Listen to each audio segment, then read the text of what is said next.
أهلا وسهلا بكم أعزائي مشاهدينا الكرام، أرحب بكم أينما كنتم في برنامجنا الأسبوعي سعادتكم أملنا. من حلقة هذا اليوم واقع حال أجمل، سوف نلتقي بأحد عوائلنا الكريمة، عائلة بيت أبو مهند في محافظة ديالى. أنا وإياكم سوف نشاهد تقرير زميلي كاظم الكلابي، كونوا معنا. بيت متهالك آيل للسقوط، وسقوف خاوية لا تحمي من الحر والبرد. تسكن تحتها عائلة مكونة من 7 أشخاص يعيشون على عمل الأب اليومي مع مساعدة أهل الخير. الأطفال يحلمون بعيش الطفولة كحال أقرانهم، وأم تتمنى أن تتشافى من مرضها لتكون الصدر الحنون لهم، وأب كبير يحلم بأن يستقر مع عائلته في أواخر عمره ويعيش في بحبوحة من العيش الرغيد في بلد أقل ما يقال عنه إنه بلد الثراء. من أجمل المعاني الإنسانية أن يشعر الإنسان بأخوه الإنسان، وخاصة أن يكون في قلوبنا رحمة تجاه الفقراء حتى لا يشعروا أنهم وحدهم في هذه الحياة. دعونا نرحب بعائلة أبو مهند. السلام عليكم. السلام، أنا مرحبا لأختي. أهلا وسهلا بك عمو، عرفنا على عائلتك. والله عائلتي نحن نتكون 9 نفرات، 6 ولد وبنية وأنا وأمهم، يعني 9. والله وحالتي ما تساعد، حيل ما تساعد. هاي شوفي باش تدخل علينا بالمطر، يعني خرير علينا بالمطر، ومرات يعني نخلي مواعين جول المطر، ما عندي ما رجع اشتري عامل. زين أم مهند وين؟ والله أم مهند لسه محجورة، تنحجر لازم أسبوع. اليوم جيت بالوحدة المستشفى مال أمل بغداد، لا تنحجر أسبوع ما حد يشوفه، ويخافون من الشعاع أو شعاع نووي.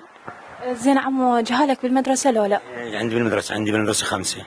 ذاك بيتي بس تعبانة وعندي شرايين وعندي غريب وعيوني عملية سويتي وماكو غير الله وانتم. زين وين بيت خالة هنا؟ بيتي هناك بيتي هناك. قريب؟ ايه. زين عندك خالة، عندك جهال؟ لا، ما عندي بنات 2 3 بنات كبار. يعني عينن شلو همينة من الزوجات وعيفاتك؟ كبرش طلعين هيك كبار. إيه بعد ما من الزوجات.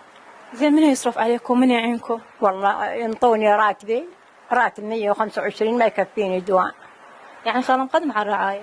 هاي من الرعاية بس ما يكفيني والله. قاعدة بالسنة وبنات 2 ما معنا، يعني شاغور يجيب لنا بغرفة، الغرفة تهدم علينا من فوق تراب طين، وعندي ذبحة، عندي قلب، عندي ضغط وعيون عملية، وبنتي بالسكر مسوي عملية، ما عندنا غير الله وتعالي هذا رب الصفا وتعالي أبو مهند، ما عندي معين بس الله.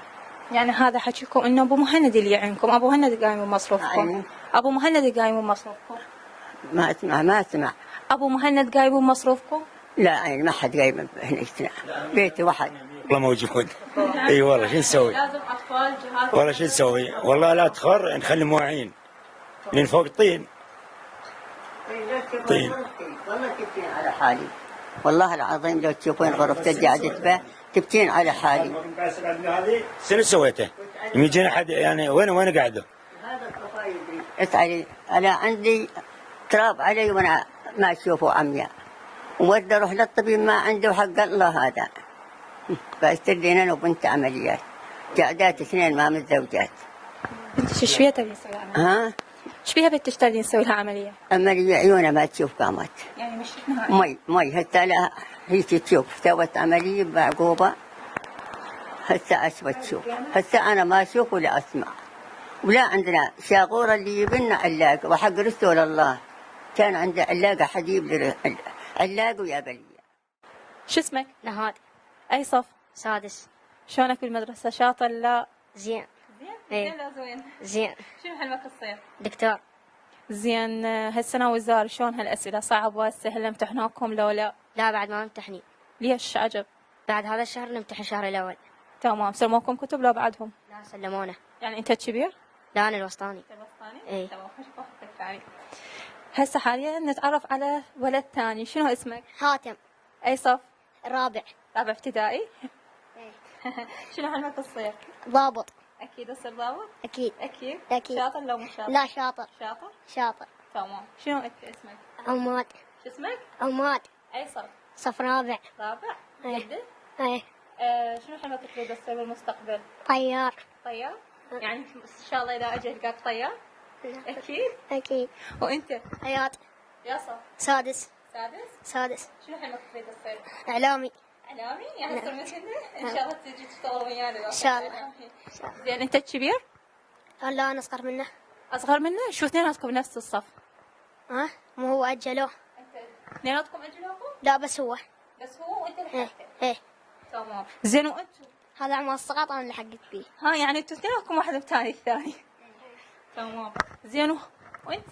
حيدر. يا صف. سجلوك بالمدرسة لو لا؟ لا. ليش ما يسجلوك بالمدرسة؟ بعد. ليش بعد؟ بعد. ليش بعد؟ ما أدري. ليش ما تدري؟ انت اخر عنهم؟ إيه. كلكم ترحمون فقرتنا لليوم ما خلصت. عندنا هدايا مقدمة من رئيس المؤسسة الأستاذ عباس الطائي من مؤسسة الأفق للإعلام الدولي. شباب وين الهدايا؟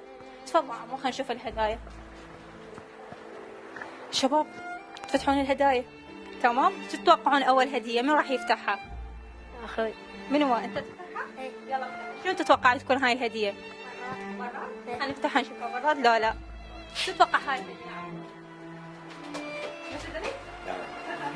تتوقع هاي الهدية تكون؟ والله ما أدري. أنت؟ ما أدري. ما أدري. ما تدري؟ إيه. توقعاتك. خالص شو هاي الهدية؟ والله ما أدري. شنو؟ الهدية شنو تتوقع؟ ولا كلمة حلوة ولا سلموني خالص. توقعت طلع براد. شباب وين الهدية الثانية؟ الهدية الثانية شباب وين الهدية الثانية؟ هديتكم الثانية شنو؟ صوبة. صوبة؟ عمو توقع الصوبة وانتم؟ مثل ما قالوا. يلا هدية ويا عمو. شو تتوقع خال هاي الهدية؟ كل ما تنطونا. والله والحمد لله اليوم جاكم زايد خير والحمد لله. سلامتكم. تسلمي لي الله يسلمك الله يخليك. سلامتكم يا خالة. يا قلبي خالة يا قلبي تسلمي لي. يلا يلا شباب فتحوها يلا. يلا وين همتكم شوفوني همتكم. والله يفتح بوجهكم ان شاء الله. اي والله. والله فرحت الجهان. والله فرحت الجهان. فرحت الجهان. الهدية الثالثة شباب وينها؟ يلا شو تتوقعون الهدية الثالثة؟ الله يسوي خيركم ان شاء الله. رحم الله عليك عوض. ان شاء الله ناجحين بهاي الشغله. اي والله. الهدية الثالثة شباب يلا عينيكم. بخير وعافية ستر عليكم يا عيني. جاء كل من له جاي يعطيكم العافية والستر. تسلمي لي خالة. يلا شباب شوفوا الهدية شنو تتوقعون هاي الهدية؟ عساكم سالمين يا عيني. دائما ان شاء الله بالطيبات. تسلمي دائما لي خالة. بالطيبات ان شاء الله. مشكورين على روحنا على روحنا. تسلمي لي خالة وصلت كذا بالخدمة. جايتنا هذا شيء بركه خليل جايتنا والله. بركه. الحمد لله. الحمد لله والشكر. على كل حال. الحمد لله والشكر. الحمد لله. الحمد لله. شنو هاي الهدية شباب؟ ايش طلعت؟ اوفن. جزاكم الله خير. والله اقول لك عمو هذا الشيء والله خلينا قديمين بحقكم والله العظيم. عندنا طباخ قديم حتى يدخن ويهيس والله.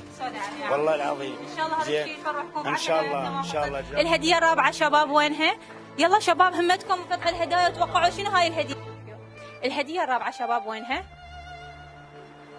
هاي الهدية الرابعة عمو سخان. مشكورين جزاكم الله خير. مشكورين مشكورين الله يكثر خيركم ان شاء الله. الهدية الخامسة شباب.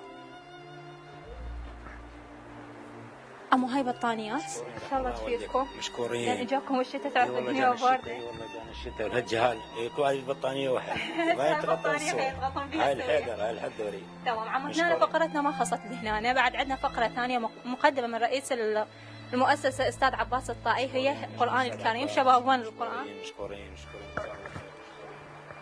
تفضل عمو هاي الهدية. مشكورين. شكرا لله عمو. بعد همينا فقرتنا ما خلصت لهنا. بعد عندنا هدية مبلغ من المال مقدمة من رئيس المؤسسة الأستاذ عباس الطائي. تفضل عمو هذا المبلغ من المال. شو تحب تقول؟ مشكورين. والله الله يوفقه ان شاء الله. والله يجازيه بالف خير. والله ان شاء الله يمشيه على الطريق الصحيح. ومشكورين رحم الله والديكم ما قصرتوا. لله وحده عمو ولو. اي والله. شنو مشكورين. شعوركم شباب؟ ها؟ إيش مو عندي. ليش كل شيء مو عندك؟ وانت؟ إيش مو عندي. كل شيء مو عندك. زين ليش عيونك تدمع تريد تبكي؟ ليش؟ شكوى صار؟ حيدر والمشكور عمو. أكيد. خالة شو تحبين توجهين كلمة لرئيس مؤسسة الأفق للإعلام الدولي الأستاذ عباس الطائي؟ الله يسلمه ونستر عليه بالعافية ويستر خيره. يستر عليه ويعطيه خير وسلامة يا عيني. الله يوفقكم ويستر عليكم.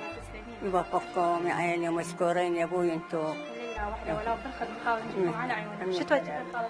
مشكورين عيني اهو دنيا دوم ان شاء الله تمشون بالطيبات الحمد لله رب العالمين مشكورين عيني جميل الخالة اشكرك شكرا لله واحدة ارجع واشكركم مرة ثانية. مشكورين عيني مشكورين مشكورين الله يوفقكم الله يخلي عليكم الله يوفقك يا عيني يستر عليكم. دايكم ان شاء الله كويت بالطيبات الله يشكركم مشكور عليكم يا عيني مشكورين يستركم الله. لا يعاب المرء بفقره ولا يعاب في جسمه فليس لديه لا حول ولا قوة وإنما يعاب على قبح لسانه ورداء أخلاقه. إلى هنا أعزائي المشاهدين الكرام وصلنا معكم إلى ختام برنامجنا سعادتكم أملنا. أشكر كادر التصوير وكادر العمل. انتظرونا في حلقة جديدة في يوم الجمعة في أمان الله.